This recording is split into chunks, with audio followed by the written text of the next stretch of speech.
السلام علیکم ورحمۃ اللہ وبرکاتہ ساتھیوں، چیٹ جی پی ٹی، ہاں جی، چیٹ جی پی ٹی سے آج ہم ایک نئے سوال کے ساتھ حاضر ہیں۔ تو ہم سوال آج کیا کرنے لگے ہیں، آپ تمام ساتھی ضرور اس کو دیکھیے گا اور پھر غور کیجئے گا کہ چیٹ جی پی ٹی اس کا کیا جواب دیتا ہے۔ چلیں سٹارٹ کرتے ہیں۔ پاکستان اقوام متحدہ کی غلامی سے کیسے خود کو آزاد کروا سکتا ہے، اس پر مجھے مدلل جواب دو۔ ٹھیک ہے جی، سوال میں نے کیا ہے پاکستان اقوام متحدہ کی غلامی سے خود کو کیسے آزاد کروا سکتا ہے، اس پر مجھے مدلل جواب دو۔ دیکھتے ہیں ابھی کیا کرتا ہے۔ اچھا جی کہتا ہے یہ بہت اہم سوال ہے، میں آپ کو اس کا مدلل جامع جواب نکات کی صورت میں پیش کرتا ہوں تاکہ بات واضح اور تحقیقی انداز میں سامنے آئے۔ کہتا ہے پاکستان اقوام متحدہ کی غلامی سے کیسے آزاد ہو سکتا ہے۔ نمبر 1، فکری غلامی سے نجات۔ سب سے پہلے پاکستان کو یہ سمجھنا ہوگا کہ اقوام متحدہ دراصل بڑی طاقتوں خصوصاً امریکہ، برطانیہ، روس، چین اور فرانس کے مفادات کی محافظ ہے۔ یار یہ باتیں یار کمال ہے یار، مجھے سمجھ نہیں آتی، آج کے ملوڈے بیان ہی نہیں کرتے۔ یہ مفتی عرب و عجم فضل احمد چشتی صاحب تو بیان کرتے ہیں، آج تک کسی اور ملوڈے سے اس طرح کی بات نہیں سنی ہم نے کہ وہ مطلب اقوام متحدہ کی جو ویٹو پاور ہے وہ 5 ممالک ہیں تو ہم ان کے غلام ہیں۔ تو دیکھیں چیٹ جی پی ٹی بتا دیا ہے، پر ملوڈے آج کل کے نہیں بتاتے۔ اچھا وہ کہتا ہے جی سب سے پہلے پاکستان کو یہ سمجھنا ہوگا کہ اقوام متحدہ دراصل بڑی طاقتوں خصوصاً امریکہ، برطانیہ، روس، چین اور فرانس کے مفادات کی محافظ ہیں۔ ٹھیک ہے جی، جب تک مسلمان ممالک اپنی فکری سمت خود طے نہیں کرتے اور اپنی پالیسیاں قرآن و سنت کے اصولوں کے مطابق نہیں بناتے، وہ اقوام متحدہ کے فیصلوں کے پابند رہیں گے۔ لو جی، اللہ اکبر اللہ اکبر۔ یار میں کہتا ہوں اب بتائیں کہ قبلہ چشتی صاحب کے جو انہوں نے حقائق کھولے ہوئے ہیں کہ مسلمان کس طرح سے کافر کا غلام ہے، یہ چیٹ جی پی ٹی نے بتا دیا۔ ہاں جی کیا بات ہے۔ آگے تیسرا پوائنٹ وہ کیا کہتا ہے، آزادی کی پہلی سیڑھی یہ ہے کہ خود اعتمادی پیدا کی جائے۔ خودی، ہاں جی، جو اقبال نے فرمایا تھا نا، سبحان اللہ، ہو اپنی ملت کو قیاس اقوام مغرب پہ نہ کر، خاص ہے ترکیب میں قوم رسول ہاشمی۔ کہتا جی آزادی کی پہلی سیڑھی یہ ہے کہ خود اعتمادی پیدا کی جائے اور مغرب کے نظام کو حرف آخر نہ سمجھا جائے۔ واہ جی واہ۔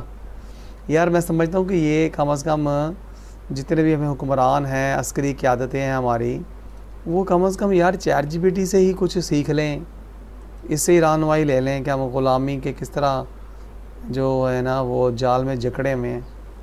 اچھا دوسری وہ کیا بات کہتا ہے جی، پاکستان کو اپنی خارجہ پالیسی عالمی دباؤ کی بجائے قومی مفاد اور امت مسلمہ کے مفاد کے مطابق تشکیل دینی ہوگی۔ ہاں جی دیکھ لیں اوپر وہ کہہ رہا ہے کہ مغربی نظام کو چھوڑ کے اسلام کے نظام کو نافذ کیا جائے، اسلامی جو ہے احکام اس کو بجاور جو نا وہ ملک میں نافذ کیا جائے۔ نیچے وہ سیاسی اور سفارتی خود مختاری میں دوسرے نمبر پہ کہتا ہے مثال کے طور پر کشمیر اور فلسطین جیسے مسائل پر اقوام متحدہ کی قراردادوں کے انتظار کی بجائے خود مؤثر سفارتی اور عملی اقدامات کیے جائیں۔ لو جی بھائی جی ہمارے پاس ایٹم بم ہے، ہمیں چلانا کوئی نہیں ہے، سیدھی سی بات ہے، وہ ہم لوگوں نے بس رکھا ہوا ہے کسی خاص مقصد کے لیے۔ اچھا تیسرے نمبر پہ وہ کیا کہہ رہا ہے، مسلم ممالک کے ساتھ اتحاد کو ترجیح دی جائے تاکہ اقوام متحدہ کے دباؤ کو توڑا جا سکے۔ ٹھیک ہے جی. آگے ہے جی معاشی آزادی.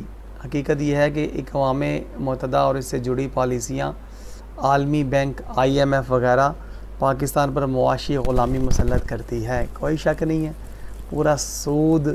پورا ملک سودی نظام پہ چل رہا ہے. سارے بینکاری نظام سودی نظام پہ چل رہے ہیں، اور سود کی کتنی بڑی سزا ہے ہر مسلمان جانتا ہے، مگر علماء جو ہیں وہ بیان نہیں کرتے کہ ہم غلام ہیں کافروں کے. پاکستان کو اس غلامی سے نکلنے کے لیے سعودی قرضوں پر انحصار ختم کرنا ہوگا. کیا بات ہے.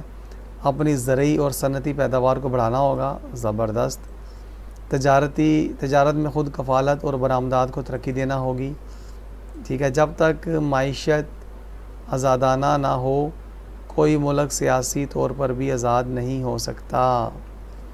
دفاعی خود مختاری. اقوام متحدہ اکثر طاقتور ممالکوں کے لیے فوج کا روایوں کا قانونی جواز دیتی ہے، لیکن مسلمانوں کے حق میں اس کا کردار نہ ہونے کے برابر ہے. پاکستان کو اپنی فوجی صلاحیت، خاص طور پر ایٹمی قوت کو مزید مضبوط رکھنا ہوگا تاکہ وہ عالمی دباؤ کے باوجود اپنے فیصلے خود کر سکیں. کیا ہم نے فیصلے کرنے ہیں جناب؟ ہم لوگ تو سارا نظام ہی کافروں کا چلا رہے ہیں، پورا سسٹم ہی ان کا چل رہا ہے. اسلام کہتا ہے ہاتھ کاٹو، وہ کہتے ہیں نہیں جی پرچہ کاٹو. اچھا جی آگے چلو جی. اسلامی نظریہ کو بنیاد بنانا. پاکستان کا وجود اسلام کے نام پر ہے. اگر اس ملک کا نظام سیاست، نظام معیشت اور عدل و انصاف قرآن و سنت پر مبنی ہو جائے تو پاکستان حقیقی خود مختاری حاصل کر سکتا ہے.